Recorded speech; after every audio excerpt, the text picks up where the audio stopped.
But now, last week I told you that love requires relationship. Love by its nature has to always be in motion.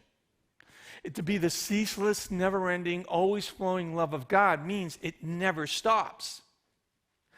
Think of water for a minute, like I was just talking about. If a river flows into an area and it flows into it, but it can't ever flow out of it, it begins to evaporate. And you know what happens? The concentration of minerals makes it an inhabitable place. This is called the Dead Sea. It's called the Dead Sea because nothing lives in it. Water flows in, but it never flows out. And the concentration of elements makes it inhospitable to life. It's like God's love is like. We want God's love to flow into our lives, but it needs to flow out of our lives. Because if all it does is touch you, move you, and you walk away with it and you don't do anything with it, your faith begins to stagnate. But if you take that love, that river that's flowing, and say it hits an obstacle like a dam, but that dam has outlets in it.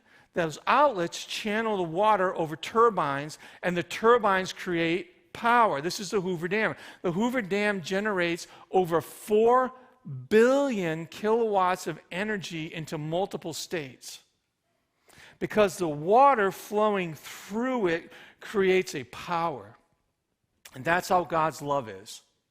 God's love needs to flow through your life. And when it flows through your life, it creates power, something extraordinary.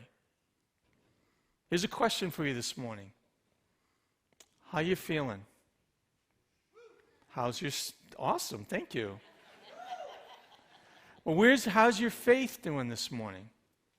When you think about your faith over the past week, are you a raging river of water flowing through a dam, creating power? Is God's love flowing through you in a way that there is power? Or are you the Dead Sea?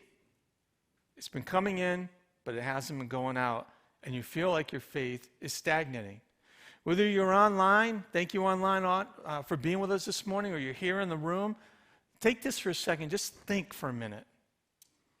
This is a wonderful moment for parents of small kids. You can breathe. And think about this one question. Is your faith stagnant, or is there power? Throw it into the online, into chat. Stagnant, power.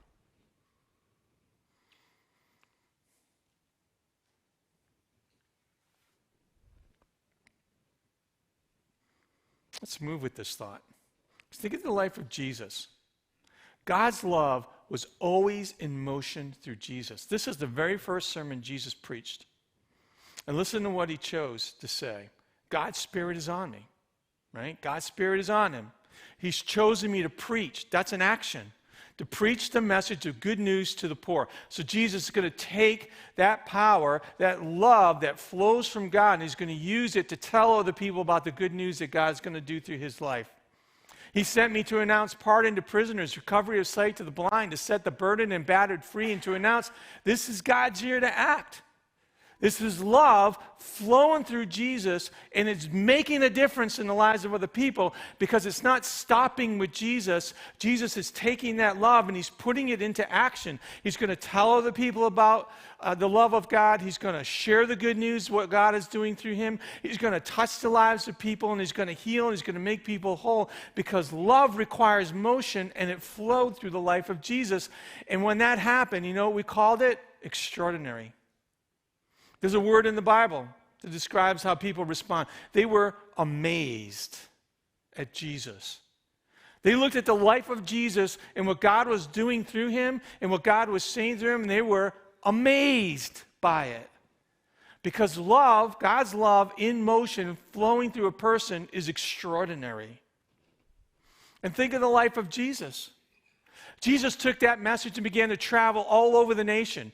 He literally crossed geographical boundaries and touched other nations. Jesus would talk to thousands, and he would have a nighttime conversation with one. He would challenge the religious leaders, and he would speak up on the behalf of the oppressed. He would come to the defense of others, and he just loved to talk about what God was doing through him to anybody who would listen. And look at the deeds that he did. When he traveled through the world, he raised the dead. He healed the sick. He fed people by the thousands. Because it's God's love flowing through him did extraordinary things. He could lift somebody who was drowning in the storm of life, give them breath, and take them to a place of safety. Because God was working through him, and he was determined to let that love flow through him. Look at the relationships of what Jesus did. Jesus broke down social barriers left and right. He treated women with respect and elevated them and gave them opportunities to serve. He went into the world and he started breaking down ethnic barriers, starting to tell about God's love to people all around his region. He spoke to the rich, he spoke to the poor, he spoke to the powerful, he spoke to the weak. He built relationships with people. His love was so extraordinary that Jesus loved people who betrayed him. Jesus washed the feet of Judas hours before he betrayed Jesus to the cross. He loved corrupt leaders. From the cross, he stood on the nail in his heels in order to breathe in painfully to pray on behalf of the people who put him there. When he was standing in front of Pontius Pilate, an amoral government figure of his day, he treated Pontius Pilate with respect. Jesus loved even violent religious zealots. He came alongside someone named Saul and so changed his life. He became Paul and planted churches all throughout the ancient Mediterranean world and helped define our theology because the love of God broke down barriers through the life and ministry of Jesus Christ. It's extraordinary.